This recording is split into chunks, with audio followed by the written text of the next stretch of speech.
En la sesión pasada vimos algunos conceptos que creo que eran importantes y que los voy a mencionar rápidamente. En primer lugar vimos las ventajas, digamos, que tenía el dinero versus el trueque.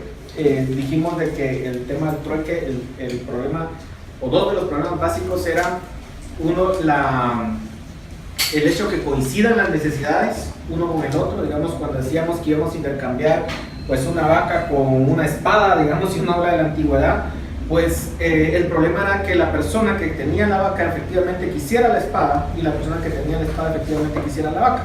Entonces era un problema complicado. El dinero, al ser un medio de intercambio indirecto, dijimos que nosotros demandábamos dinero cuando nosotros producíamos bienes y servicios, pero en última instancia ese dinero lo queríamos utilizar para comprar algo más, ¿sí? El otro problema era el tema de la divisibilidad. Dijimos de que no le podíamos cortar la cabeza a una vaca porque de plano que no nos funcionaba. Entonces el dinero vino a solucionar parte de estos problemas del trueque. El otro concepto importante que vimos fue la evolución del dinero. Vimos cómo conceptos, cómo el dinero partió de cosas tangibles como una vaca, como la sal, como el oro, a cosas tan intangibles hoy en día como una tarjeta de crédito o incluso con el Bitcoin, que es simplemente dinero virtual. Y en ese sentido dijimos que el dinero no fue creado por nadie. Podemos identificar quién creó Facebook, quién creó el teléfono, pero no podemos decir quién creó el dinero porque no fue creado por nadie. Existió previo a que existieran los bancos comerciales, existió previo a que existiera el Banco Central, y en ese sentido, buenas noches, fue resultado de la acción humana, dijimos, pero no del diseño humano, de la interacción entre los seres humanos, pero no fue alguien que pensó y dijo, se le ocurrió que vamos a utilizar el dinero. Y lo que vimos fue cómo partimos de esos bienes que eran tangibles. Luego dijimos que quien dominó realmente el bien que dominó para hacer dinero fue los metales preciosos. Y dijimos que sucedió eso precisamente porque los metales preciosos cumplían con ciertas características. Uno era durabilidad, duraba a través del tiempo, digamos, no era como una vaca que duraba 10 años y se moría. Durabilidad, el otro era divisibilidad, relativa homogeneidad, y eso, digamos, ayudaba a que los metales preciosos al final de cuentas se convirtieran en el dinero. Y sucedió así durante muchos siglos. Incluso dijimos de que se dio un paso posterior cuando se acuñó el dinero. Primero eran los metales preciosos y que se vendían en onzas, y que uno podía cargar sus piedras de oro, sus piedras de plata, y entonces ese era el dinero. Un paso posterior fue cuando acuñamos las monedas, y sucedió en ese sentido de que ese paso permitió que realmente fuera mucho más homogéneo y que ya no se tuviera que pesar, sino que una moneda sabíamos cuánto valía y era homogéneo para toda la ciudadanía. Con eso sucedieron dos procesos. Uno era la anemia del dinero, que era el hecho de que cada vez se fue convirtiendo el dinero en un bien más intangible. Y número dos, la adulteración del dinero, que fue que los gobiernos o los estados en ese sentido comenzaron a manipular estas monedas, haciéndolas más pequeñas, o dos, haciendo una mezcla con otras monedas de menor valor obviamente, y con eso poder incrementar el número de monedas en circulación y obtener poder adquisitivo que iban a tener los reyes, digamos, o los estados, pero que iban a terminar dañando a los ciudadanos, como vamos a ver en esta sesión. Y finalmente dijimos que el dinero tenía tres funciones básicas. Uno, servir como medio de intercambio, y para eso se requería que fuera generalmente aceptado. Dijimos que de hecho el dinero, buenas noches, el dinero al final es aceptado, o la característica que sea generalmente aceptado, lo que lo hace ser dinero, ¿sí? Todos los bienes intercambio, pero el dinero es generalmente aceptado. Lo aceptamos porque sabemos que va a ser aceptado por alguien más. Si alguien en este momento nos quiere pagar, por ejemplo, con los yenes, un yen, por ejemplo, un yen aquí, no sé si alguien lo aceptaría. O si vamos a McDonald's y queremos pagar con un yen, obviamente aquí no va a ser aceptado. Aquí eso no es dinero. Posiblemente sea una curiosidad, pero no es dinero, ¿sí? En ese sentido, porque no lo aceptamos, ¿verdad? Obviamente si vamos con dólares sí. ¿Por qué? Por el intercambio y la relación que tenemos con Estados Unidos y que aquí sí es aceptado. Entonces, el dinero, la característica principal es que es aceptado. La segunda función del dinero es que tenía que ser o es un medio de poder adquisitivo, guardar poder adquisitivo o en otras palabras, de ahorrar. ¿Sí? Nosotros podemos ahorrar con el dinero y dijimos de que es más fácil ahorrar con el dinero por el tema de la liquidez. En cualquier momento nosotros podemos sacar el dinero donde lo tenemos y lo podemos utilizar sin perder su valor. Dijimos, el ejemplo es una casa. Una persona puede ahorrar en una casa o en bienes inmuebles, pero ¿cuál va a ser el problema? Que no es líquido. Si lo quiere vender y deshacerse rápido de ese bien, va a tener que venderlo a un precio de ganga, ¿sí? De quemazón, como quien dice. El dinero no. Y la otra función del dinero es la unidad de cuenta. Y la unidad de cuenta, ¿a qué nos referíamos? Decíamos que todo el resto de bienes estaba expresado en quetzales, por ejemplo, el precio de todos los bienes, ¿sí? Incluso hasta pusimos aquí algunos ejemplos de qué bienes podemos nosotros considerar y decir, bueno, vale tanto, ¿sí? Una libra de carne, por ejemplo, versus una libra de maíz, ¿sí? Dos bienes que son, digamos, completamente distintos, los podemos expresar su valor en una moneda que en este caso es el quetzal. Entonces, en ese caso eran las tres funciones del dinero y que era importante que en las dos, de servir como unidad de cuenta y servir para ahorro, como medio de ahorro, era importante que mantuviera su valor en el tiempo. Si una moneda no mantiene su valor en el tiempo, simplemente va a salir de circulación y de hecho les puse algunos casos como en Sudamérica, en donde lo que sucedía era que estaba circulando una moneda, ¿sí? Me caía, yo me quería deshacer rápido de esa moneda y a su vez otra moneda era la que le servía de unidad de cuenta. Por ejemplo, en Perú les dije, miren, los soles eran los que circulaban, pero los precios estaban en dólares, porque los soles ya no tenía sentido que estuvieran expresando el valor de las cosas porque ya estaban perdiendo su valor. Y en muchos países latinoamericanos sucedió eso en los años 80, sobre todo cuando tuvimos la famosa década perdida por los desequilibrios macroeconómicos que provocaron precisamente a los bancos centrales.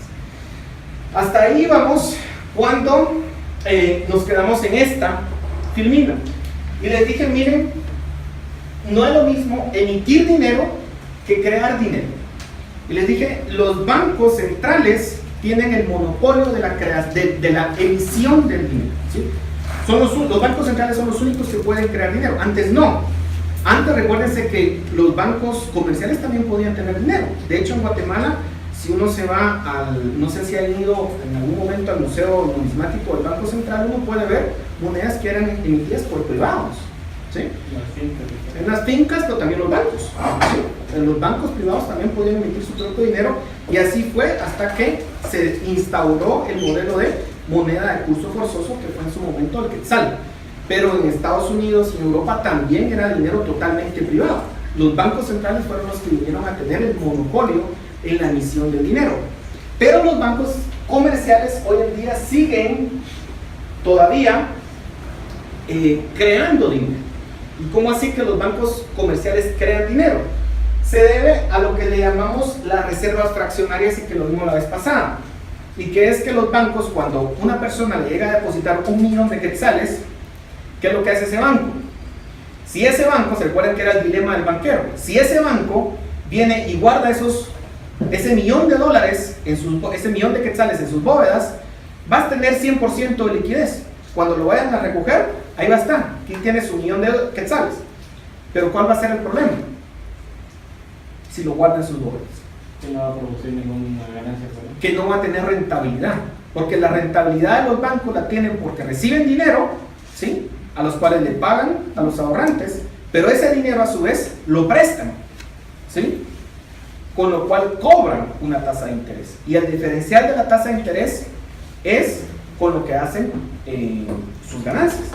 Pero claro, si todos en este momento fuéramos a los bancos privados a pedir nuestro dinero, la mala noticia es que no va a estar ahí, ¿sí? Lo que va a tener es una fracción, que son las reservas bancarias, que usualmente yo les dije que en el caso de Guatemala andan como en 16%, 17%, el total de las reservas bancarias.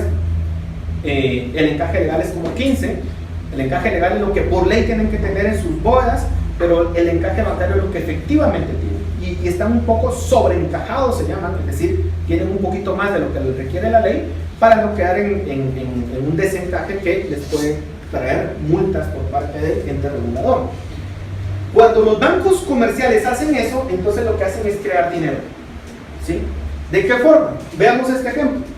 Imaginémonos que alguien viene y va a depositar al banco A 100 quetzales, ¿sí? ¿Qué va a hacer el banco A? El banco A lo que va a hacer es que va a poner en reserva 15 quetzales, ¿sí? Y 85 quetzales los va a dar en préstamos, ¿sí? Ahora, cuando dé ese préstamo, que posiblemente se lo da un cliente, usualmente el cliente lo que hace es depositarlo de nuevo en ese banco o en otro banco, ¿sí? Cuando hace ese depósito, entonces va a suceder que ese otro banco que reciba los 85 quetzales va de nuevo a guardar el 15%, que en este caso es 12.75, y 72 quetzales lo va a dar en préstamos. Y lo va a dar en préstamo y de nuevo esta persona viene y lo deposita en otro banco y así sucesivamente.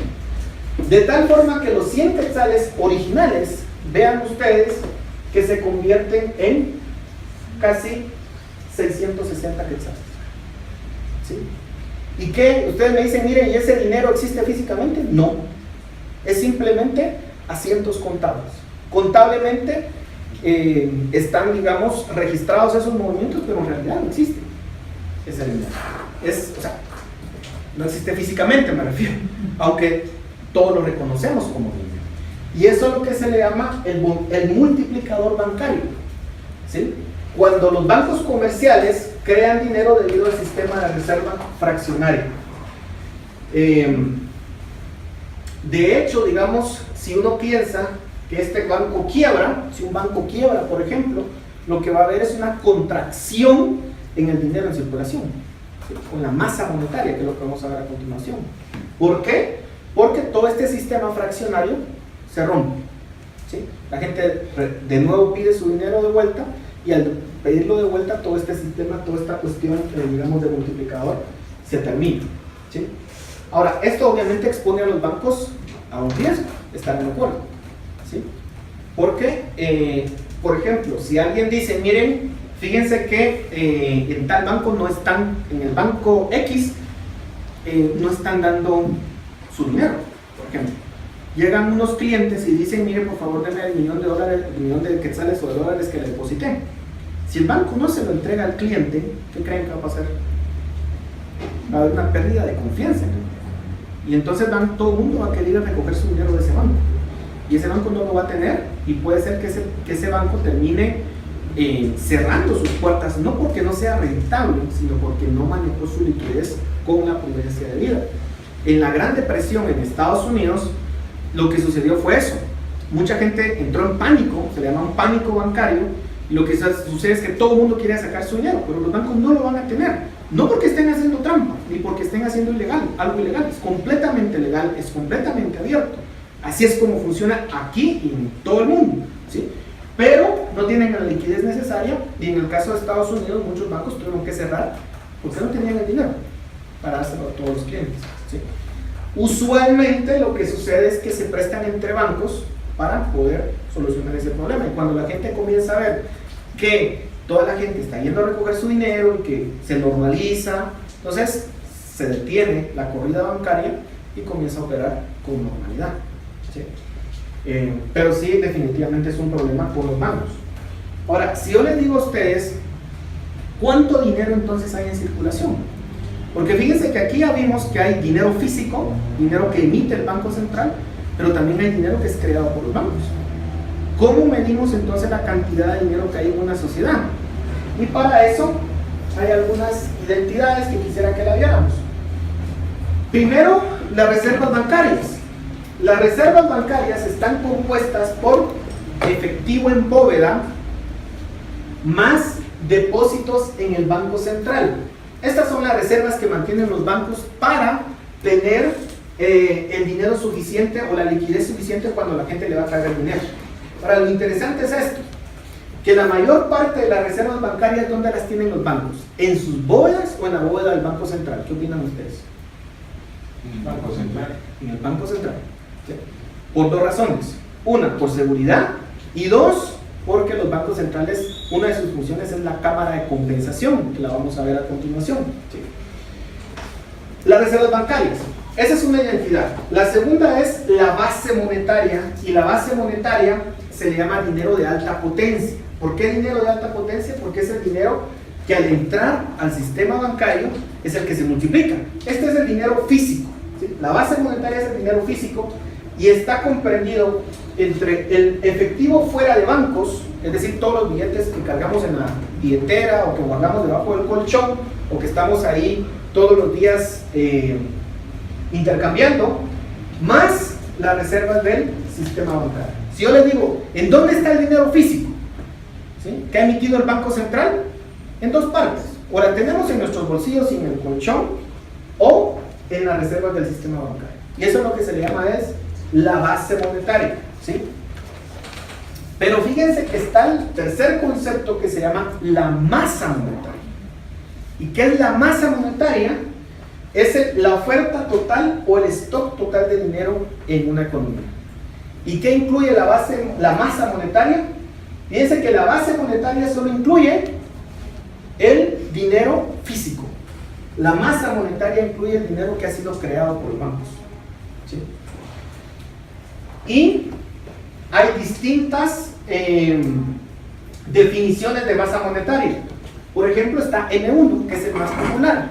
M1 está compuesto por el efectivo fuera de bancos, ¿sí? Si uno dice, ¿cuál es la masa monetaria? ¿Cuál es el dinero que efectivamente cuenta una sociedad? Va a ser el efectivo fuera de bancos más los depósitos a la vista, ¿sí? ¿Qué son los depósitos a la vista? Dijimos, las cuentas corrientes, ¿sí?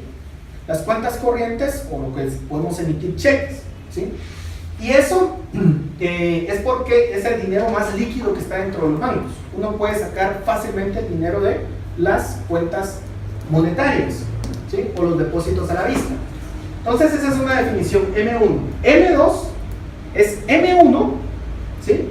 Efectivo fuera de bancos, más depósitos a la vista, más depósitos de ahorro.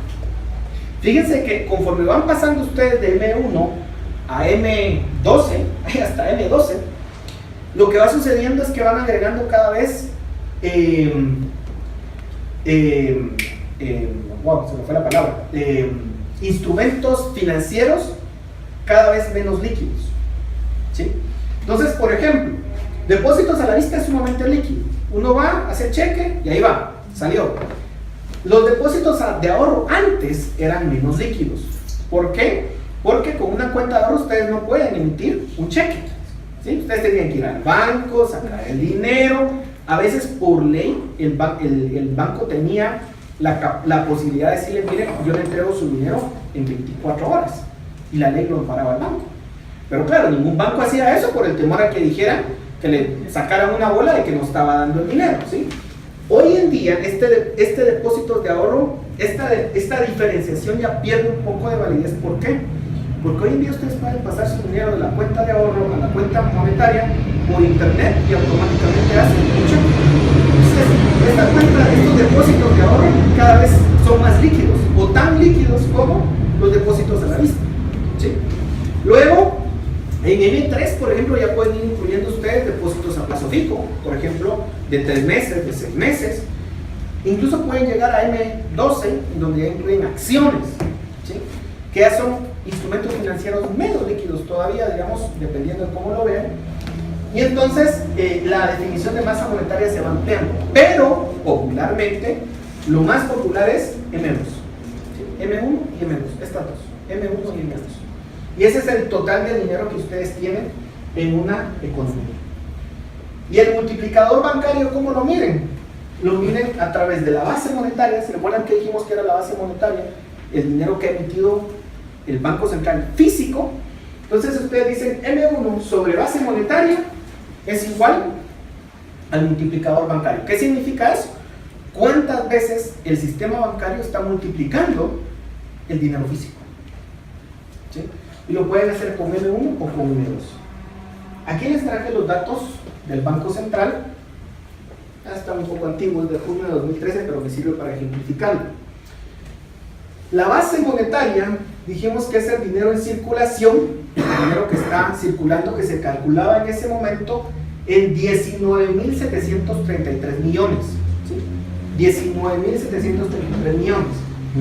Y el encaje bancario, es decir, lo que los bancos tenían en sus bóvedas y en la bóveda del Banco Central, en más o menos lo mismo, 19.794.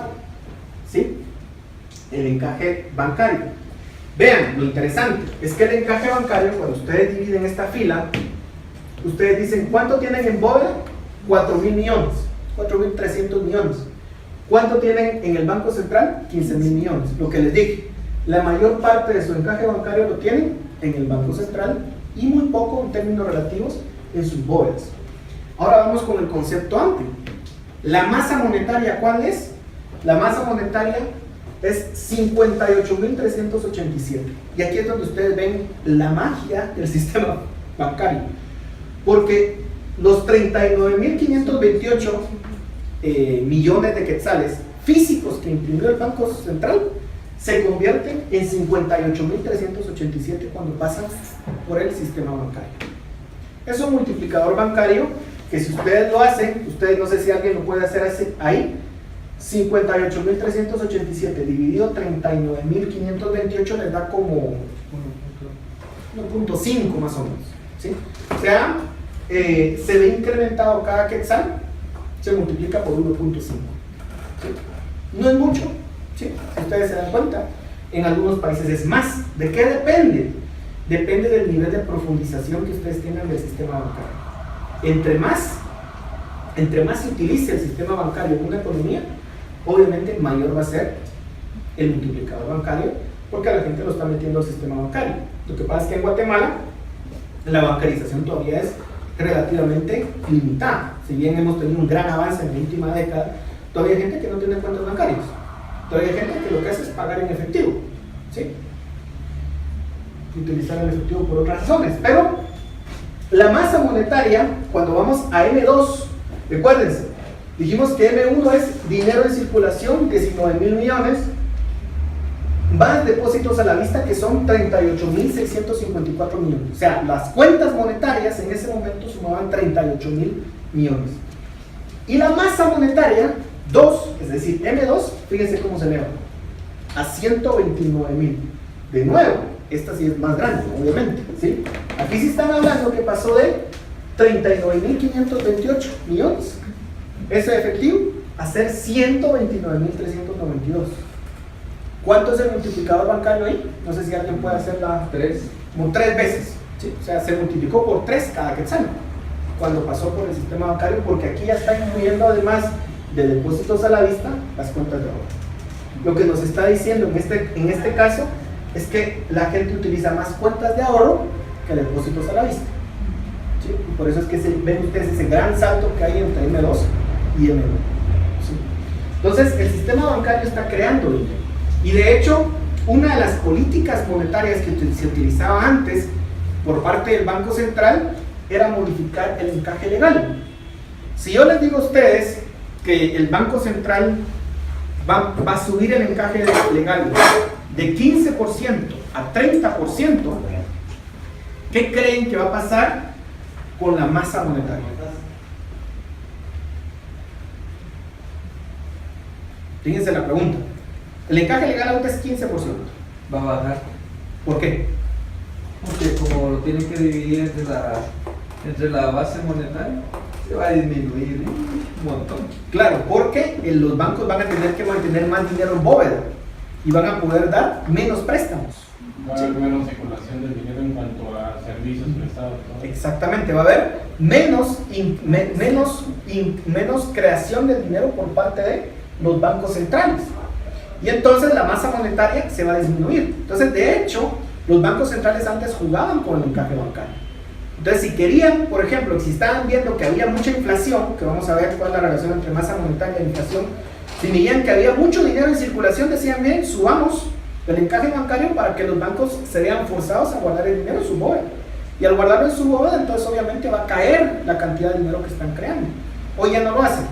Esa política ya dejó de ser válida porque los bancos, la filosofía es que el encaje legal sirva exclusivamente para cuestiones de liquidez del banco y no estar jugando con eso para estar manipulando la masa monetaria.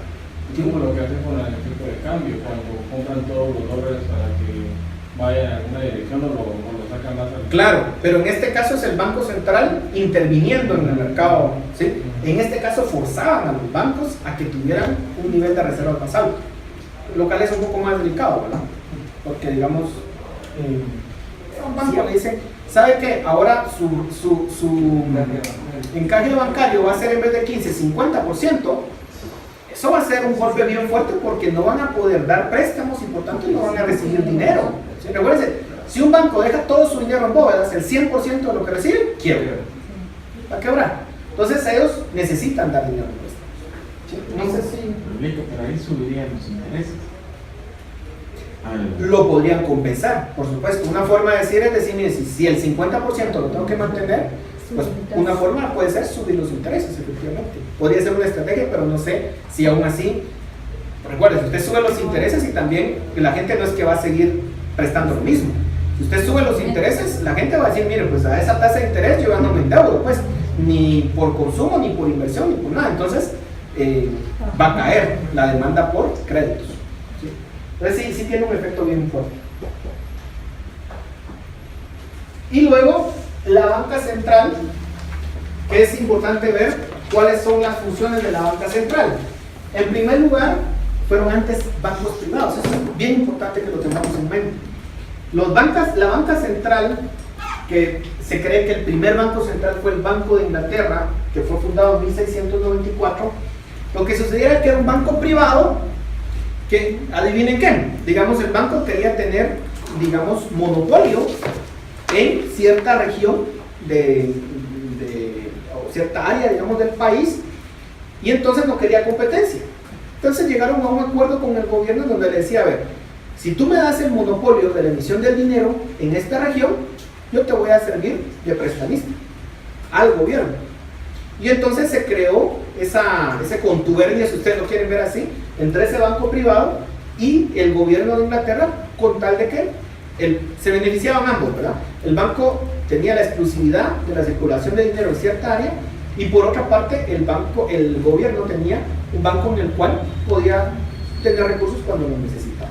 Entonces, se le otorgó el monopolio en la emisión de dinero en 1833, en 1854 se consolidó su función de servir de cámara de compensación, que vamos a ver a continuación, y finalmente en 1944 es nacionalizado por el gobierno. ¿Sí? Ya dijo, miren, lo nacionalizamos. Era la época, recuérdense, del socialismo, digamos, estaba muy en moda, y en la Segunda Guerra Mundial, además, todavía Churchill era el primer ministro, ¿verdad? Después vino Attlee, que fue bastante socialista. Digamos, ahí tienen ustedes algunas fechas de dónde nacieron los bancos centrales en estos países, digamos. Estados Unidos, interesantemente, fue de los últimos en establecer su sistema de reserva federal, que es un sistema, ¿verdad?, de 12 bancos que tienen cada uno una región, siendo el principal el de la Reserva Federal de Nueva York, que es el que los consolida todos, digamos, pero fue en 1914, a raíz de una crisis que tuvieron, que dijeron, mire, vamos a tener un banco central que le dé más estabilidad al sistema. Fue una de las filosofías de poner el banco central. En el caso de Guatemala, fue en 1926 y reformado en 1946 con la Revolución de Octubre, ¿verdad? En 1946 se le hizo unas modificaciones bien importantes al banco. En la mayoría de países del mundo existen bancos centrales como tales, salvo en países como Ecuador, Panamá y El Salvador, que en el caso de Ecuador y El Salvador sigue existiendo el banco central. Lo que pasa es de que ya no emiten dinero, están para hacer estudios, para, digamos, servir de cámara de compensación, pero ya no tienen el monopolio de la emisión del dinero. ¿Por qué? Porque son países dolarizados. Panamá hace mucho tiempo. Ahora, ¿cuáles son las funciones del Banco Central? En primer lugar, emisión de moneda, y eso significa que sea una moneda de curso forzoso. ¿Qué significa? Que nosotros tenemos que necesariamente tener que utilizar esa moneda para intercambiar. En el caso de Guatemala, nosotros tenemos un sistema interesante porque nosotros tenemos libre circulación de divisas a partir de los principios de la década pasada, ¿verdad? Antes era casi que un delito que ustedes pudieran tener precios en dólares, por ejemplo, ¿sí? Y con la liberalización de divisas, en principio nosotros podríamos intercambiar aquí con cualquier moneda, ¿sí? Con pesos, con lo que sea, por supuesto. Al final terminamos simplemente con dólares porque es lo que más tenemos.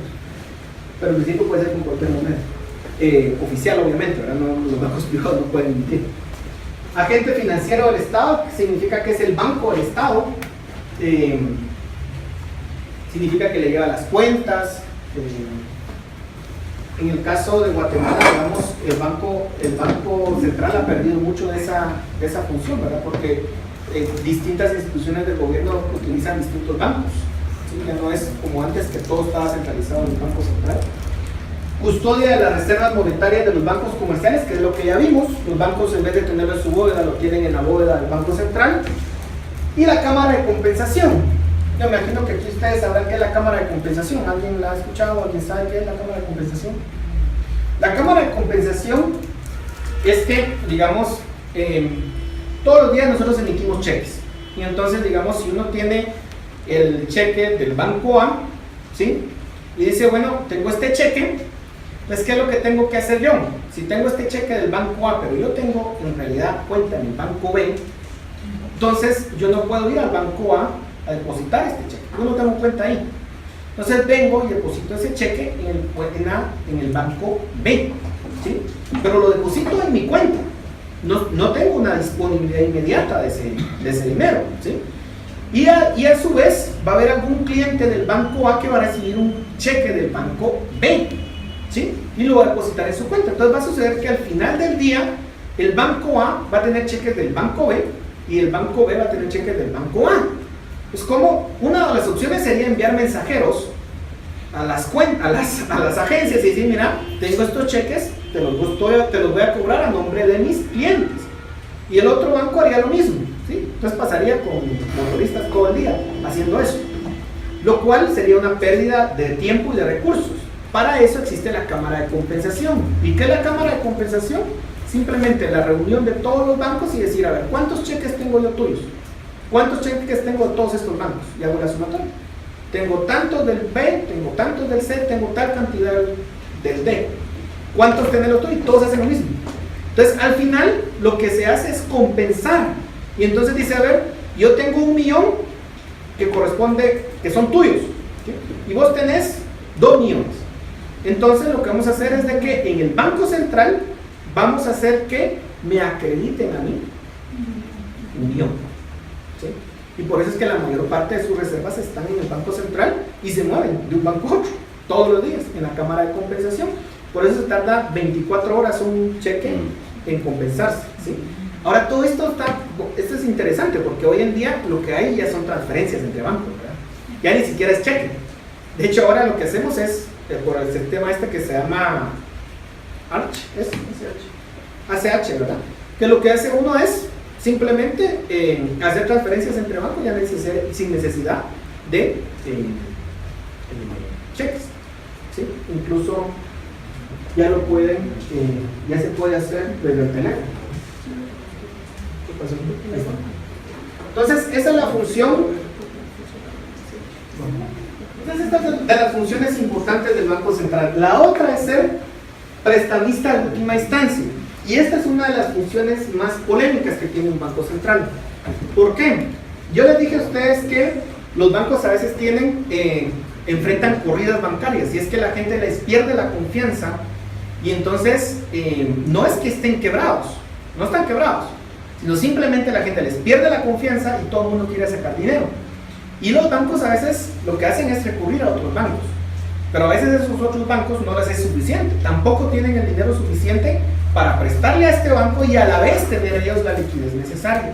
Y entonces, ¿qué es lo que se hace? Que el Banco Central sirve como prestamista de última instancia. Como el Banco Central puede emitir cualquier cantidad de dinero que quiera, en principio puede decir, ahí está, si quieres liquidez, te mando 2, 3 camiones y ahí puedes suplir tu necesidad de liquidez. Entonces, esta función del Banco Central ha evolucionado y entonces ya no solamente el Banco Central se trata de darles liquidez a los bancos, sino además se ha llevado al extremo de salvar bancos, que es otra cosa. Una cosa es que tenga problemas de liquidez y yo diga decir, mira, préstamelo, después te lo devuelvo, a venir y como Banco Central yo te voy a salvar, ¿sí? Y te voy a absorber, por ejemplo, parte de la cartera que está vencida y que no te la están pagando. En Estados Unidos, con la crisis del 2009, recuérdense que se salvaron varios bancos con un argumento, es que eran muy grandes para que cayeran. Y de hecho fueron selectivos, no salvaron a todos, algunos los dejaron caer y a otros no. Y entonces eso sí representa un problema que se le llama en economía un problema de riesgo moral. ¿Por qué es un problema de riesgo moral? Porque si ustedes saben que el Banco Central va a salvar siempre a los bancos, a ustedes les da, para el cliente, para el consumidor que somos nosotros, nos da igual en qué banco vamos a poner el dinero. Porque total, no importa que el banco sea un irresponsable, que no maneje bien su dinero, siempre va a llegar el Banco Central a salvar, por una parte. Y por otra, el banco también va a se va a eximir de responsabilidad. Yo puedo tomar riesgos bastante altos porque sé que el Banco Central me va a salvar. Entonces, eso sí es un problema de riesgo moral, ¿sí? Y que en el caso de Guatemala, por ejemplo, se tiene el fondo de ahorro de los bancos, que es parte de los bancos tienen que ir a un fondo para garantizar cuentas que están por debajo de los 20,000 quetzales, ¿sí? Puede garantizar ese fondo hasta 20,000 quetzales. Si una persona tiene 20,000 quetzales en adelante, su suerte, ¿verdad? En principio, aunque en la práctica sí se han dado ciertos salvatajes. Pero es sumamente delicado que el Banco Central tenga esta función. Y por último están las custodias de las reservas de divisas de la nación. ¿Y qué es esto? Es las reservas internacionales negras. Yo no sé si ustedes alguna vez han escuchado en las noticias que el Banco Central ha acumulado 9,000 millones en reservas internacionales negras. ¿Qué significa eso? Son los dólares que tiene el Banco Central guardados e invertidos. ¿Y para qué sirve? Sirve en principio para tiene dos propósitos. Uno, garantizar al país cualquier crisis que tenga de pagos o de impagos, ¿sí? Y número dos, sirve para que el Banco Central manipule el tipo de cambio, ¿sí? Es una herramienta que le permite de alguna forma intervenir en el mercado bancario, en el mercado cambiario, ¿sí? Entonces, digamos, también es polémico esta función del Banco Central. En el monopolio de la emisión del dinero, en Guatemala utiliza distintos instrumentos. Uno utiliza las operaciones de mercado abierto. ¿Qué son las operaciones de mercado abierto? ¿Alguien sabe? Es básicamente títulos de valor que emite el Banco Central, con lo cual retira dinero de la economía. Claro, cuando ustedes tienen el monopolio de la emisión del dinero, recuérdense cómo funciona un banco central o cómo decide un banco central cuánto dinero va a emitir. Recuérdense que yo les dije a ustedes, el dinero existía antes de que los bancos centrales, antes de los bancos privados. Cuando no había bancos centrales, ¿quién decidía cuánto dinero se iba a emitir? ¿Cómo se decidía? Fíjense que lo que había eran bancos privados que cada quien emitía su dinero. ¿Cómo se emitía ese dinero? Pues de la misma forma en que se producían tomates. ¿Sí? Ley de oferta y demanda. Ahí lo que hacía era que los bancos emitían sus billetes de acuerdo a la demanda que iban viendo de sus clientes. Por supuesto, si un banco comenzaba a emitir mucho de sus billetes, ¿qué creen que va a pasar con el valor de sus billetes? Va a caer, ¿sí? Si hay muchos tomates en el mercado, su valor se cae, ¿sí? Si hay muchos billetes en el mercado, su valor se cae. Entonces los bancos privados, si querían mantener vigente su moneda, tenían que ser cautelosos. Claro, hubieron bancos privados que quebraron, ¿sí? Y por eso es que a alguien se le ocurrió la idea del Banco Central. Pero el problema del Banco Central es que el Banco Central, ¿cómo decide cuánto va a emitir de dinero? En principio debería ser capaz de ver y decir, a ver, la economía va a necesitar o va a demandar tantos millones de quetzales y por tanto yo voy a emitir en función de la demanda que yo estimo que va a haber en el mercado. Eso es lo que debería hacer el Banco Central. En la práctica, Lo que sucede es que ¿cómo podría ser el Banco Central para ser capaz de proyectar efectivamente cuánto dinero va a necesitar la economía? Es difícil. Y muchas veces los bancos centrales terminan poniendo en circulación más billetes de lo que el mercado necesita. Y cuando hace eso, ¿qué creen que pasa con la inflación? Sube la inflación, que es lo mismo que baja el poder adquisitivo del dinero. Entonces, si está subiendo la inflación, por ejemplo, a un 7 o a un 8%, ¿qué es lo que va a pasar? ¿Qué va a querer hacer el Banco Central? Va a querer sacar dinero de circulación porque dice, se está perdiendo mucho el valor del quetzal, pues saco dinero. ¿Y cómo saco el dinero? Obviamente, si ya está el dinero en circulación, nosotros no vamos a decir, ay, hola, hay mucha inflación, entonces ahora todos los ciudadanos vamos a dejar 1000 quetzales al Banco Central. Nadie va a hacer eso. Entonces, ¿cómo lo hace? Tiene que dar un incentivo, entonces emite un bono, y ese bono se lo compran usualmente los bancos, ¿sí? Y entonces, con eso, saca dinero de circulación y en principio va a haber menos inflación, o se va a controlar, ¿sí? En el caso de Guatemala también se utiliza la tasa líder. ¿Qué es la tasa líder? ¿Alguien la ha escuchado? La tasa líder es la tasa con la cual se prestan entre bancos, ¿sí? Los bancos, yo les dije que ustedes que tienen que tener liquidez, pero a veces los bancos se quedan sin liquidez, entonces todos los días se prestan dinero. Los bancos están prestando dinero entre sí todos los días en lo que se le llama el mercado interbancario. Son préstamos de un día para otro. Son préstamos del más corto plazo que ustedes se puedan imaginar, ¿sí? De muy corto plazo, de una noche para otra. Más corto plazo de eso no puede haber, ¿sí? Entonces, en ese mercado interbancario, muchas veces el Banco Central trata de establecer cuál es la tasa a la cual los bancos se van a prestar dinero. Cuando el Banco Central, a eso se le llama la tasa líder, cuando el Banco Central quiere establecer esa tasa y decir, esta va a ser la tasa que va a existir en el mercado, lo que está tratando de influir es no solamente en esa tasa de interés a la cual se prestan los bancos, sino todo el resto de tasas que son de más largo plazo. Por ejemplo, de un mes plazo, de 6 meses plazo, de 5 meses plazo, de 20 años plazo. Esa es la teoría detrás de lo que están queriendo hacer. En el caso de la tasa líder, por ejemplo, en Estados Unidos hoy la tasa líder está casi a 0%. ¿Por qué creen ustedes eso? ¿Por qué los bancos, por qué la Reserva Federal de Estados Unidos tiene la tasa a la cual se prestan los bancos casi a 0%? ¿Alguien sabe? Para no afectar las tasas a más largo plazo. Porque quieren tener tasas, quieren que las tasas en general en Estados Unidos estén bajas. ¿Por qué? Porque la actividad económica en Estados Unidos está débil, o estuvo débil para la gran recesión que hubo en el Una año manera de 2009. reactivación económica, ¿no? Exactamente, ese es el punto. Los bancos centrales utilizan la tasa líder como un mecanismo en el cual los bancos centrales hoy en día, la banca moderna hoy en día, tienen dos objetivos. Una, el nivel de actividad económica o de pleno empleo, y dos, la inflación. Fíjense que en el caso del Banco Central de Guatemala es interesante, porque el Banco de Guatemala, en principio, el único objetivo del Banco Central es mantener la estabilidad en el nivel de precios. Eso es lo que dice su ley. Nada más. No es tipo de cambio, no es nada más. Es mantener la estabilidad en el nivel de precios. Ese debería ser su objetivo.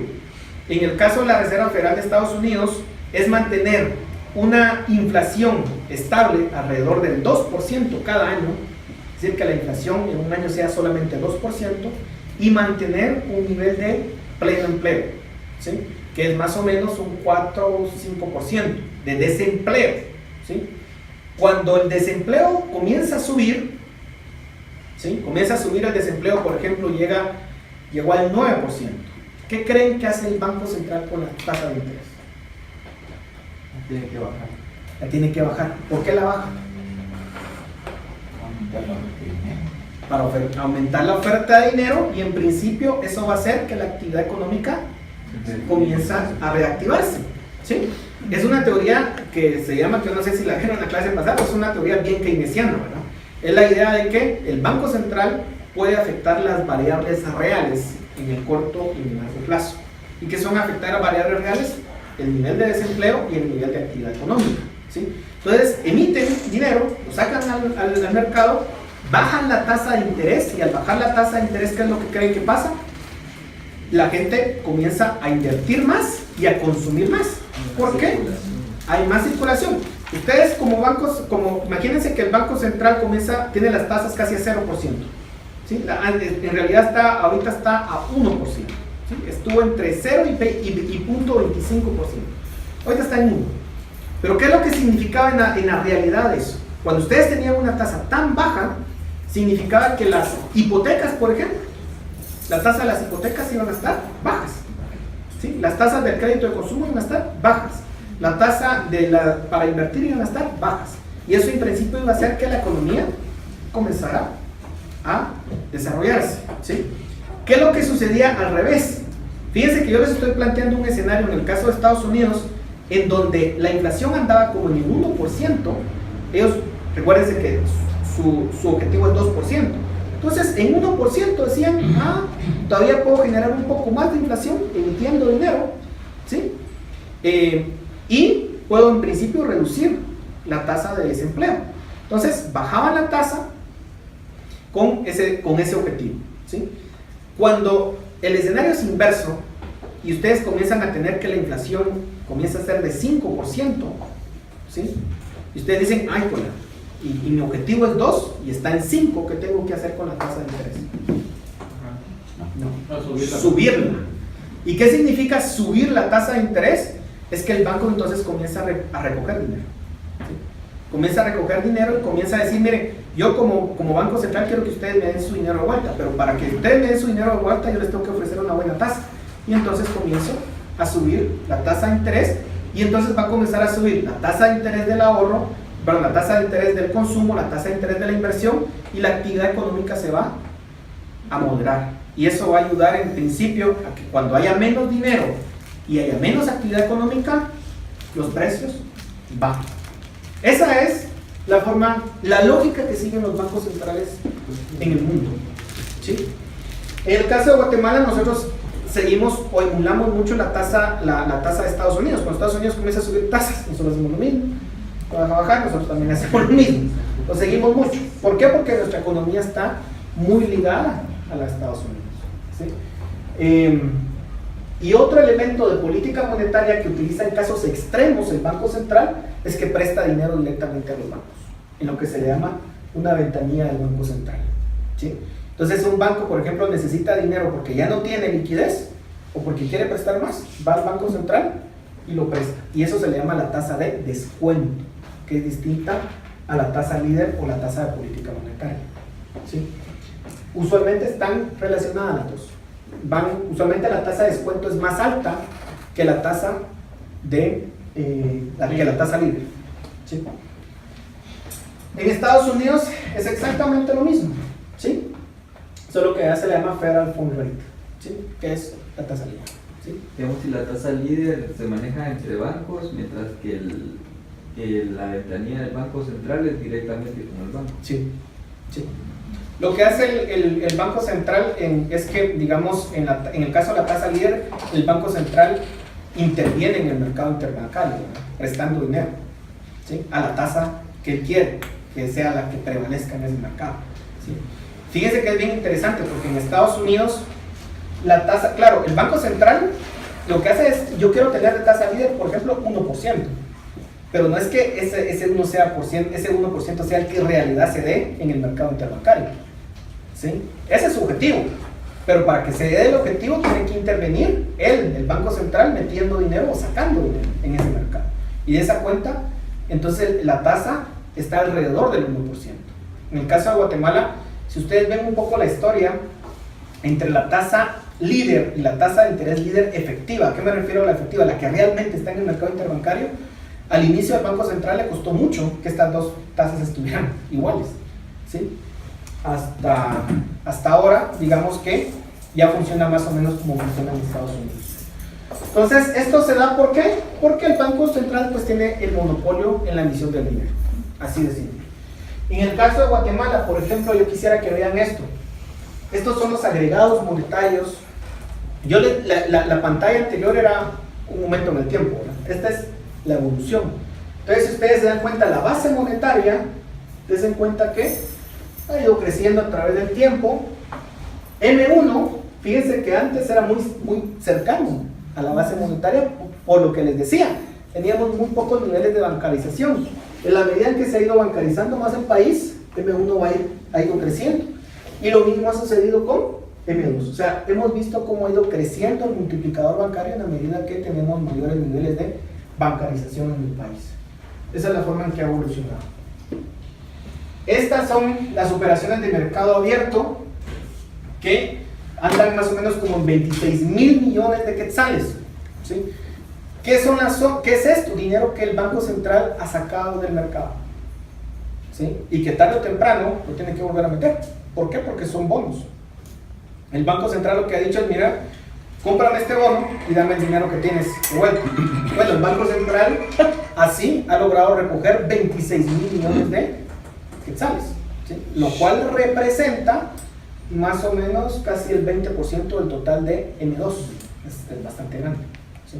Claro, mucha gente piensa que esto es una bomba monetaria, que efectivamente tarde o temprano el Banco Central va a tener que devolver eso. La cosa es que ha ido creciendo, ¿sí? Habrá que ver cuáles son los efectos en el futuro. Esta es la tasa líder del Vanguard. Actualmente está como en 3 y algo, está más baja de hecho. Y es la forma en que ha ido queriendo el Banco Central, que es la tasa que va prevaleciendo en el mercado, ¿sí? Esta me falta actualizarla, está como en 3 y algo. Esta es la de Estados Unidos. Vean que la de Estados Unidos es desde el año 54 hasta el 2014, 2015. Y ustedes se dan cuenta cómo en esta época de acá, están hablando de los años 2000. ¿Qué creen que pasó aquí con la economía de Estados Unidos? Fue la época en la cual hubo un boom económico en Estados Unidos. Todo el mundo compraba casas, el valor de la casa iba subiendo, la gente tenía hasta 3 hipotecas con una casa, ¿sí? Es cuando los bancos comienzan a dar lo que se llaman préstamos tóxicos, que eran préstamos que le daban a la gente con tal de que a gente que no tenía el poder adquisitivo, no les evaluaba mucho el riesgo, y entonces se creó toda una bomba de tiempo. La burbuja que hubo en Estados Unidos fue aquí. Claro, cuando era una época en que la inflación estaba relativamente contenida y el banco o la Reserva Federal podía emitir mucho dinero y no pasaba nada con la inflación. Cuando comienza a incrementarse la inflación, entonces el banco o la Reserva Federal de Estados Unidos comienza a subir la tasa de interés. Claro, la gente que estaba altamente endeudada, con hipotecas, con tarjetas de crédito, con todo lo que ya hoy sabemos, ya no pudo pagar sus préstamos. Y comenzaron a quebrar, la gente comenzó a perder sus casas. Digamos que, ¿qué les estoy diciendo con esto? Los bancos centrales también pueden provocar ciclos económicos con la intervención que hacen. ¿Por qué? Porque afectan las tasas de mercado, las tasas de interés de mercado, no las dejan libres, ¿sí? Sino que las intervienen indirectamente a través de la política monetaria. Y eso sí tiene un efecto. Hoy en día, esto es lo que les decía, está casi a cero la tasa de política monetaria, la tasa líder en Estados Unidos, ¿sí? Y hoy las está comenzando a subir, ya está en 1% aproximadamente, y lo que se cree es que va a comenzar a subirla en el mediano plazo, y habrá que ver cómo van a actuar la economía de Estados Unidos otra vez cuando comiencen a subir la tasa, ¿sí? La tuvo casi por una década, casi en cero. Eso no es cosa menor.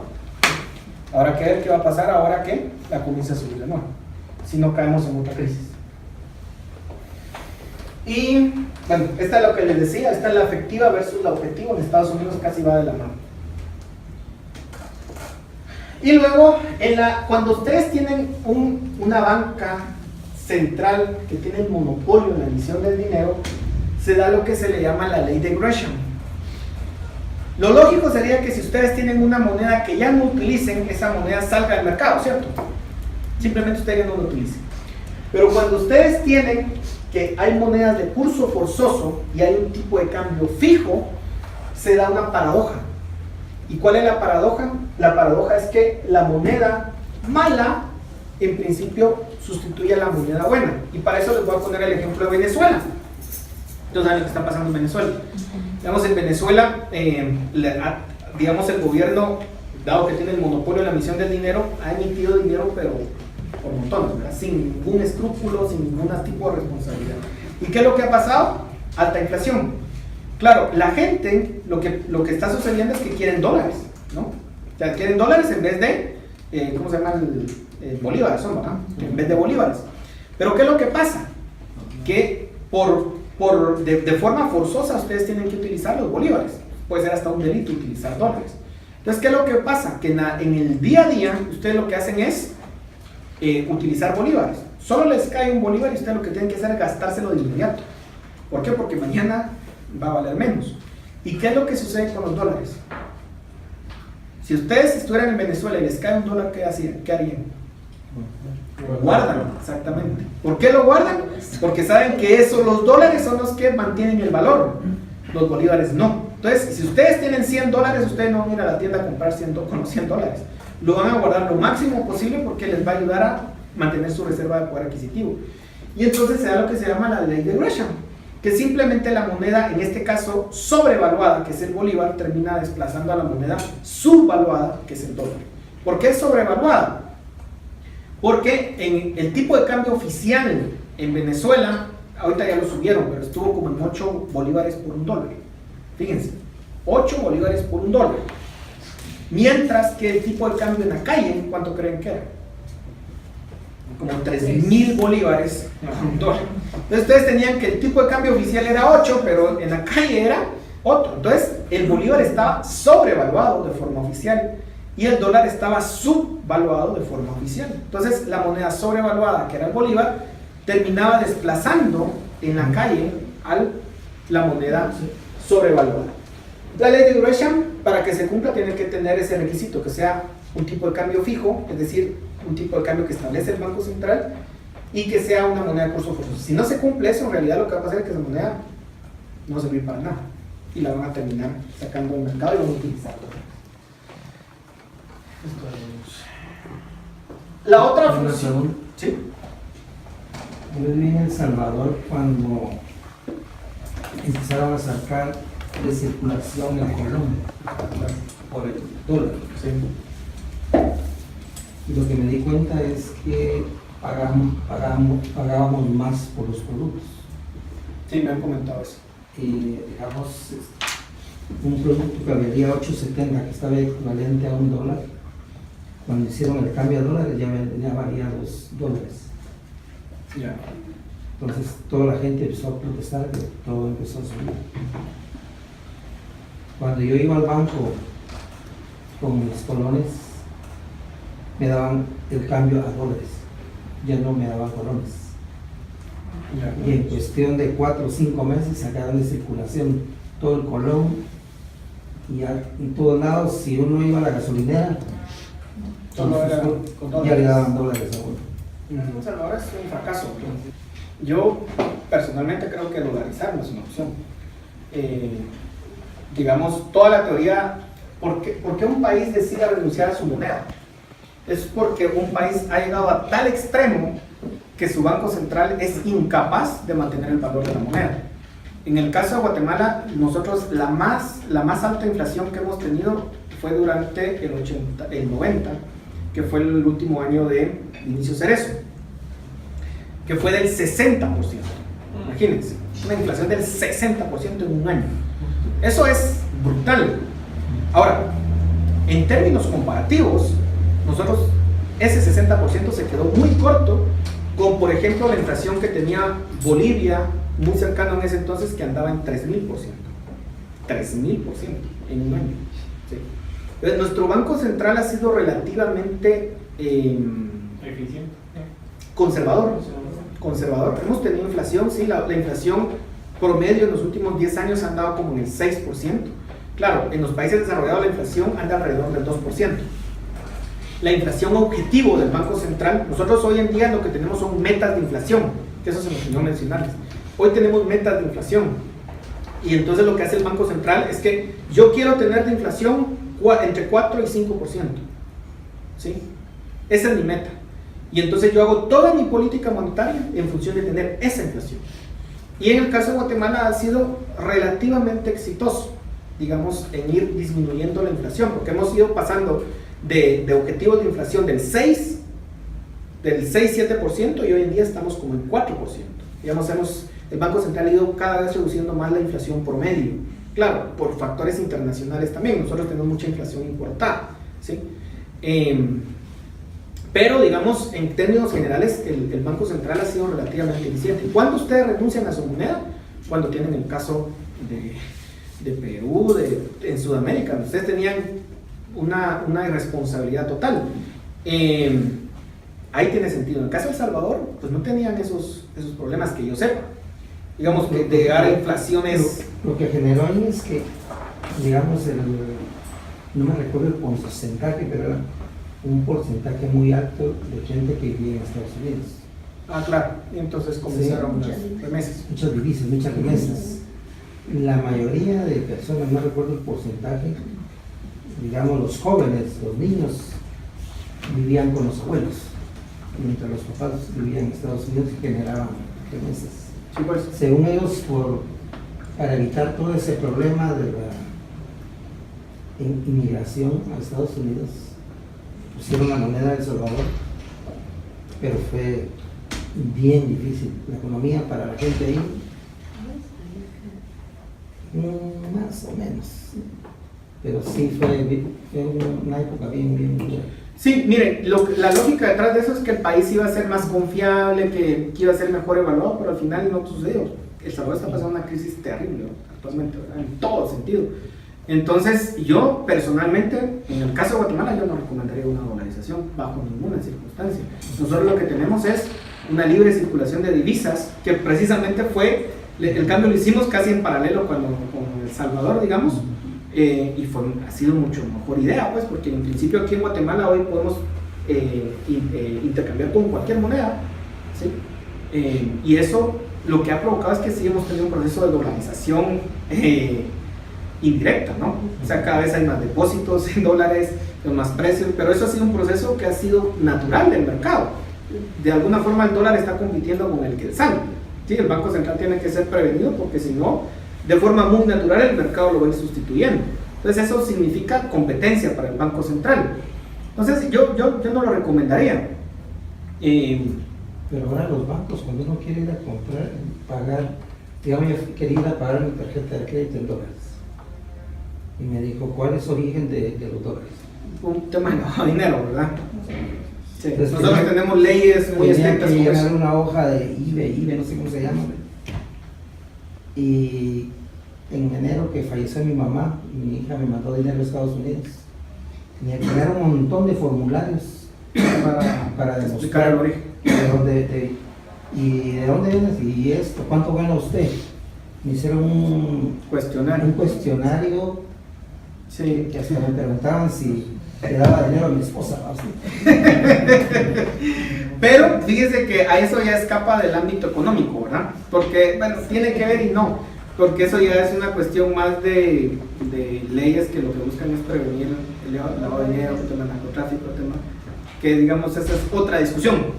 Pero, digamos... Fíjese que un amigo fue a El Salvador, regresó, tenía que pagar su tarjeta de crédito y el banco le dijo, bueno, ¿y cuál es el origen del dinero, de los dólares?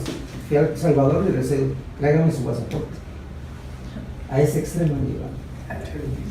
No, ese es, digamos, es un tema de discusión que puede ser muy interesante. Pero yo quiero, como me quedan ya pocos minutos, sí quiero hacer énfasis en esto, porque en esto es un gran logro que ha hecho Guatemala y nosotros hoy en día vemos gente que ataca esto. Y me refiero al tema del agente financiero del Estado. ¿Qué es el agente financiero del Estado?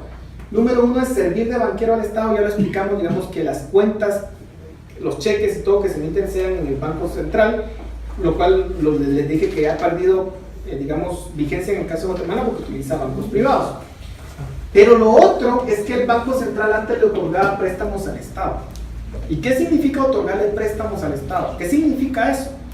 Todos los procesos inflacionarios que yo les mencioné que sucedieron en Sudamérica se dio precisamente porque el Banco Central le podía prestar dinero en muchos casos al gobierno. ¿Y qué sucede cuando ustedes hacen eso? Fíjense que si el Banco Central tiene un déficit fiscal, por ejemplo, que anda hoy en día como en 8.000 millones, 10.000 millones, no me acuerdo exactamente, o 10.000 millones más o menos. Si el Banco Central le puede prestar dinero al gobierno, va a suceder que va a comenzar a emitir dinero y para el gobierno va a ser tan simple como decir, Banco Central, préstame dinero. Nunca se lo voy a devolver, por supuesto. Y entonces, ¿qué va a pasar? Ese dinero que le presta el Banco Central al gobierno va a comenzar a entrar a la economía y ese va a ser un mecanismo inflacionario, ¿sí? Entonces, la inflación, creo que quisiera terminar con esto, es un fenómeno eminentemente monetario. ¿Qué significa eso? Es causado por emisión de dinero que no ha sido demandado. Número uno, cuando ustedes le dan este poder al gobierno para que les preste dinero al Banco Central, están en serios problemas. Nosotros, ¿cuándo prohibimos eso? No sé si alguien lo sabe. En el 93. En las reformas constitucionales del 93 se prohibió que el Banco Central le prestara dinero al gobierno central. Y eso, créanme, hay gente que está incómoda con eso, no les gusta. No, es que eso fue una restricción. No, discúlpenme, pero en los países modernos y en los países desarrollados esa función no se da. La Reserva Federal no le presta dinero al gobierno federal, ni tampoco sucede en Europa. Eso la banca moderna no lo hace. ¿Por qué? Precisamente por los peligros inflacionarios. Solo en países tercermundistas se da esa práctica. Pero el gobierno, lo que hace la Reserva Federal es que compra bonos del Tesoro de Estados Unidos que ya están en circulación. Y esa es una diferencia bien grande. ¿Qué es lo que hace qué es lo que hace la Reserva Federal de Estados Unidos? Emite bonos del Tesoro para financiar su déficit. ¿Y quién lo compra? Privados. Bancos privados y gente privada.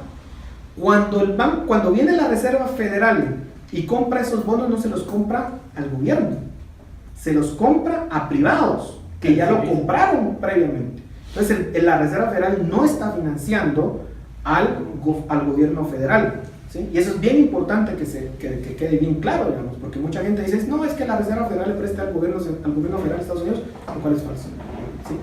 Lo que hace es ir al mercado secundario y allí no está financiando el déficit fiscal.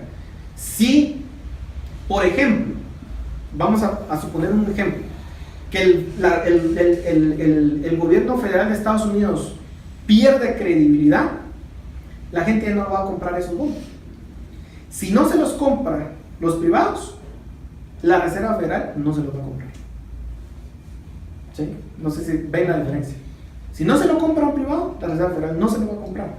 Tiene que pasar primero por un privado que se lo compró y estuvo dispuesto a financiar ese déficit fiscal para que la Reserva Federal lo pueda hacer, ¿sí? Aquí lo que teníamos era que el Banco Central directamente le prestaba dinero al gobierno central y eso sí provocaba inflación. Nos provocó la inflación que tuvimos, pues. En una de las enmiendas que se estaban haciendo a las reformas de la Constitución de ahorita, iba eso. Claro, hay mucha gente que quiere que volvamos a ese extremo, lo cual significa regresar literalmente a la prehistoria. ¿Sí? O sea, eso sí es algo que nosotros tenemos que tener muy, muy presente, ¿sí? Ya voy llegando al final, ¿verdad? La otra es custodia de la reserva monetaria de los bancos, esto ya lo vimos, ¿sí? Así que no me voy a tener ahí. Prestamista en última instancia, yo les expliqué aquí. FOPA no es el de la SAT, es el fondo del ahorro, ¿sí?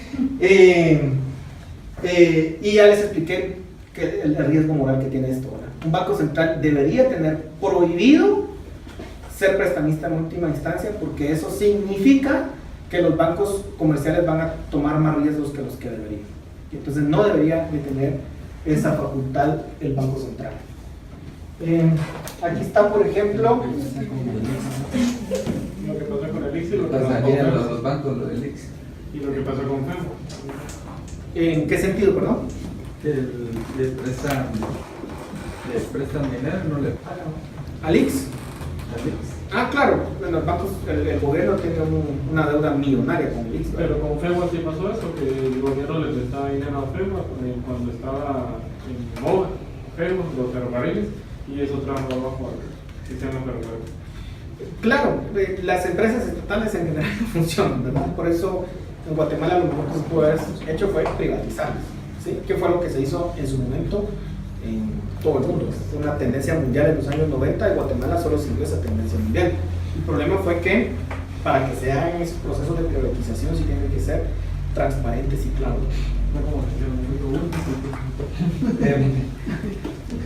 Sí, lo otro es custodia de las reservas de divisas y que es precisamente en la forma en que el Banco Central influye en el tipo de cambio. Y aquí ya vamos llegando al final tengo 15 minutos todavía. Hay tres tipos de esquemas bancarios que puedan haber, de tipo de cambio, perdón. Uno es el tipo de cambio fijo. ¿Y qué es el tipo de cambio fijo? Es que lo que nosotros tuvimos durante casi, 60 años.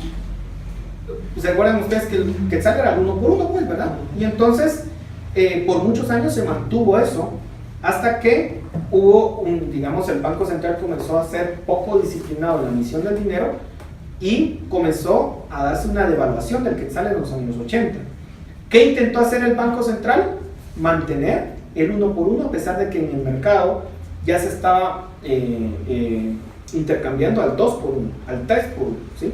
Y el Banco Central intentaba seguir manteniendo el tipo de cambio fijo. ¿Cómo mantiene el tipo de cambio fijo el Banco Central? A través de vender y comprar dólares en el mercado. ¿Qué era lo que hacía, por ejemplo, en los años 80? La gente estaba demandando dólares, ¿sí? Pero no había suficientes dólares. Entonces, obviamente, eso hacía que el tipo de cambio comenzara a subir y subir más. ¿Qué hizo el Banco Central? Como se quedó sin dólares, comenzó a endeudarse para meter más dólares en la economía y tratar que con eso el tipo de cambio se mantuviera bajo. ¿Lo logró? No, fue un tremendo fracaso. El Banco Central pasó años pagando esa deuda, ¿sí? de los dólares que debía, y finalmente pues el tipo de cambio siguió su tendencia y se devaluó, ¿sí? Entonces, tener un esquema de tipo de cambio fijo es sumamente complicado hoy en día. Usualmente son muy pocos los países que tienen tipos de cambio fijo. El otro extremo es el tipo de cambio flexible. En el tipo de cambio flexible lo que hay es una oferta y demanda de dólares. ¿Quiénes demandan dólares en una economía? ¿Quiénes creen ustedes que son los principales que demandan dólares? Los importadores. Los importadores que necesitan esos dólares. Sí, en el caso de Guatemala, las importaciones más o menos llegan a los 16 mil millones de dólares, ¿sí? Todos los años. Y las exportaciones son como la oferta de dólares, es la forma en que nosotros adquirimos dólares en el exterior, que son más o menos como 10 mil millones. Dense en cuenta que hay un diferencial de casi 6 mil millones de dólares. ¿De dónde sacamos el resto? ¿Alguien sabe? De las remesas, que son como 7 mil millones. ¿Sí? Entonces, si no hubieran remesas en Guatemala, el tipo de cambio seguramente fuera mucho más alto que el que nosotros tenemos, de 7 dólares. ¿Sí? Obviamente, no sé, no lo puedo adivinar, pero lo cierto es que si no hubieran remesas, tendría que haber un tipo de cambio más alto para que las importaciones fueran más bajas y las exportaciones fueran más altas, ¿sí? No tener ese déficit que tenemos todos los años. ¿Quién lo suple? Las remesas. ¿Sí? Por eso el tipo de cambio en nosotros es de esa forma. Pero en el tipo de cambio flexible lo que hacen ustedes es que es el tipo de cambio del mercado. Simple y llanamente. Si se está devaluando la moneda, se está devaluando. Si está apreciándose, se está apreciando. Y aquí tiene que ver cuestiones de expectativas también. Yo no sé, por ejemplo, ustedes vieron lo que sucedió con el peso mexicano. ¿Qué sucedió con el peso mexicano? Se comenzó a devaluar. ¿Por qué se devaluó? Porque muchos tenían la expectativa que, como efectivamente sucedió, Donald Trump iba a llegar al poder y que eso iba a significar la catástrofe para México. ¿Qué es lo que sucedió? Mucha gente comenzó a sacar su dinero de México. Muchas inversiones comenzaron a salir de México y obviamente eso significó demandar dólares para sacarlos del país. Y entonces eso hizo que el tipo de cambio se disparara y pasara. Hoy en día, la última vez que lo vi estaba como en 14, 15, no sé si alguien tiene, llegó a 20, incluso 20 pesos por $1, ¿sí? Creo que comenzó a bajar un poco, pero digamos, eso es cuando ustedes lo dejan, digamos, flotar. 13. Ahorita ya llegó a 12 o 13. 12, 13. Wow, se volvió a apreciar nuevamente. Pero así se había mantenido. Así se mantiene. 11, 13. 12. Claro, lo que sucedió de llegar a 20 fue precisamente por esas expectativas que tenía la gente. Ahora, en el tipo de cambio flexible, el Banco Central no interviene para nada, ¿sí? Para nada. Ahora, lo que hay hay un intermedio entre los dos, son los dos extremos. Uno es cuando el tipo de cambio es fijo y el Banco Central se compromete y dice, ese va a ser el tipo de cambio, yo voy a hacer todo lo que sea necesario para que ese sea el tipo de cambio. Y el otro tipo de cambio flexible es donde el Banco Central pues, le da igual cuál es el tipo de cambio. En la práctica, lo que existe es una intervención del tipo de cambio, una intervención blanda, que le dicen. ¿Y qué es lo que tienen? Una banda cambiaria que ustedes dicen, a ver, yo voy a permitir que el tipo de cambio fluctúe. En el caso de Guatemala, por ejemplo, si nosotros tuviéramos eso, que fluctúe entre 6 y 8. Si está entre 6 y 8, no pasa nada, no intervengo. ¿Sí? Si se pasa de eso, ya comienzo a intervenir. La otra es, que es lo que supuestamente, esto es lo que tenemos en Guatemala. Eliminar cambios bruscos en el tipo de cambio sin cambiar la tendencia. ¿Qué significa eso? Que, por ejemplo, lo que estamos viendo hoy en día, el tipo de cambio se está apreciando. Y se está apreciando fuertemente. Entonces, ¿qué hace el Banco Central? En principio, comienza a comprar dólares. ¿Sí? De hecho, ha comprado más de $1.000 millones, digamos, en el mercado, con tal de que el tipo de cambio suba, digamos, o que la bajada que está teniendo no sea tan pronunciada, sino que sea un poco más suave. Pero en principio, el Banco Central no va a afectar la tendencia, que en este caso la caída. O sea, lo va a dejar caer. Lo único que va a hacer es atenuar la caída, pero lo deja caer. Digamos, ese es un tipo de intervención menos dañino, digamos, que tratar de mantenerlo fijo, pero de todas formas tiene un costo. ¿Por qué tiene un costo? Porque al intervenir en el mercado cambiario, número uno, por ejemplo, en el caso del Banco Central que está comprando $1.000 millones, claro, recibe los $1.000 millones y ¿qué tiene que hacer? Si recibe los $1.000 millones, ¿qué tiene que dar a cambio? Quetzales. Y al dar quetzales, está sacando dinero al mercado y ese dinero va a provocar a su vez inflación. Entonces, ¿qué es lo que hace el Banco Central después de que sacó esos quetzales? Va después con las OMAs a sacarlos del mercado, pero por esas OMAs tiene que pagar dinero. Entonces, todos los años el Banco Central acumula pérdidas, que son las pérdidas operacionales, y que en principio todas las pérdidas operacionales del Banco Central, adivine quién la tiene que pagar. Deberían de estar en el presupuesto nacional. ¿Sí? Con lo cual, y en los últimos años el gobierno central no ha pagado esas pérdidas operacionales, y si no me equivoco, al día de hoy son como $20.000 millones, perdón, $20.000 millones de quetzales los que se debe en términos de pérdidas operacionales del Banco Central. Es otra deuda, aparte de la del IX, súmenle esta. Sí, que por ley tendría que tener. Entonces, claro, aquí lo que les digo es que tiene un costo. Hacer esto tiene un costo, no es gratis. ¿Sí? Y tarde o temprano, ¿quiénes lo pagamos? Los contribuyentes. Ahí está esa deuda. ¿Cuándo lo va a pagar? No sabemos, pero que ahí está y que en algún momento nos va a rebotar, tiene sus costos. Entonces, ¿qué es lo mejor para una economía? Mire, déjenlo libre. El tipo de cambio sirve precisamente para asimilar shocks externos. Por ejemplo, si ustedes lo que tienen es que, en el caso de México, por ejemplo, México está teniendo un shock externo de expectativas. Entonces, ¿qué está pasando? Se le está devaluando la moneda. ¿Sí? Pasa de 13 a 20, estuvo así. ¿Cuál va a ser el efecto de eso? ¿A quién beneficia con eso? ¿Quién creen que se va a beneficiar? Y eso entonces va a compensar la salida de ciertos capitales. Y entonces, cuando tienen ese shock, el tipo de cambio se convierte como un amortiguador, ¿sí? Que les permite sortear de mejor forma las crisis que ustedes están pasando. En América Latina pasó, cayeron los precios de los commodities, del cobre, de la soya, de todo lo que se exporta en América del Sur. El tipo de cambio se les vino abajo, pero se comenzó a depreciar, perdón. ¿Por qué? Porque las expectativas sobre la economía comenzaron a disminuir, pero esa depreciación del tipo de cambio, además, a su vez, los beneficia, porque ciertos sectores de la economía comienzan a funcionar mejor. Entonces, ¿qué es lo que les digo con eso? Que el Banco Central no intervenga, que sea completamente flexible. Claro, hay otra teoría más extrema que es de free banking, que digamos también pues tiene su mérito, pero no es muy popular, que es simplemente, mire, que no exista el Banco Central. Esa es la opción más extrema, digamos, no exista Banco Central. Hoy en día ningún país funciona así, ¿verdad?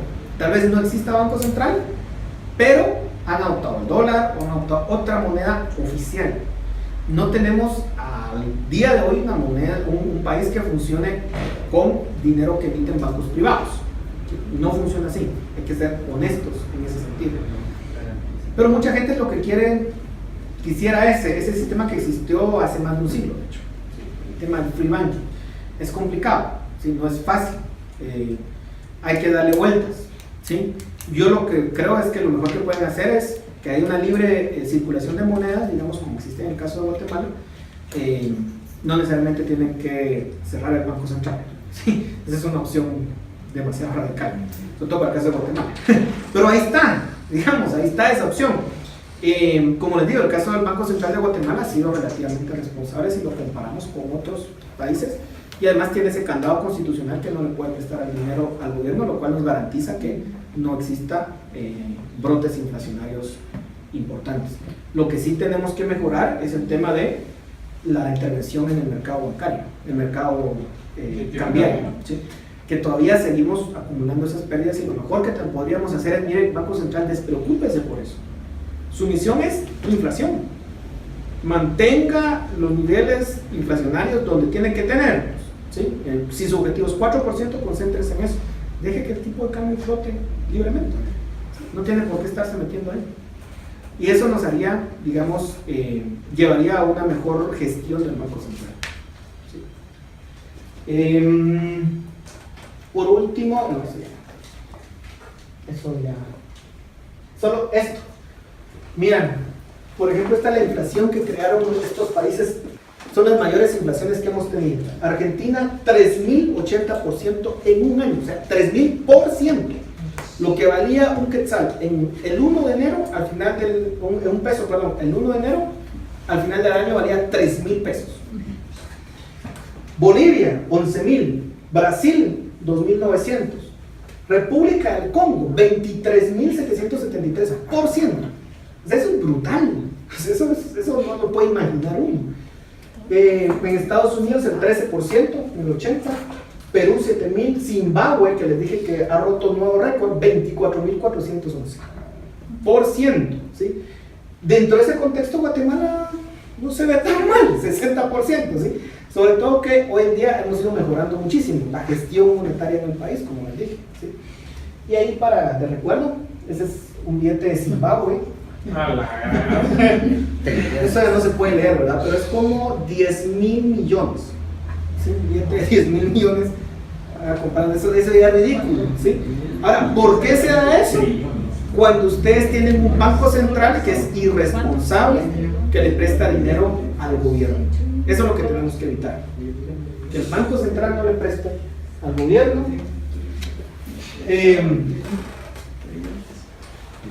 Eso ya es, ay, perdón, esto creo que ya lo vimos. Ahora, claro, la única forma de evitar una inflación muy alta es cuando nosotros quitamos el monopolio en la emisión del dinero, ¿sí? Eso significaría que exista competencia, y eso se puede lograr con una ley de libre emisión de divisas, por ejemplo, de circulación de divisas, por ejemplo, como es el caso que existe en Guatemala. Y bueno, ok, y esto es bien importante. Ahora, quiero concluir con algo. Denme 2 minutos o 3 minutos. Como hemos visto que los bancos centrales tienen ese incentivo perverso de emitir dinero y estar interviniendo donde sea, yo les dije que una opción es quitemos el banco central. Es una opción muy radical, ¿sí? Pero existe. La otra opción es lo que han hecho bancos, por ejemplo, el Banco Central de Chile, que es un banco muy respetado en la región. ¿Qué es lo que ha hecho el Banco Central de Chile? Es que tiene un sistema de gobernanza que le permite estar ajeno a las presiones políticas. Entonces, por ejemplo, en Chile, ¿quiénes son las autoridades del Banco Central?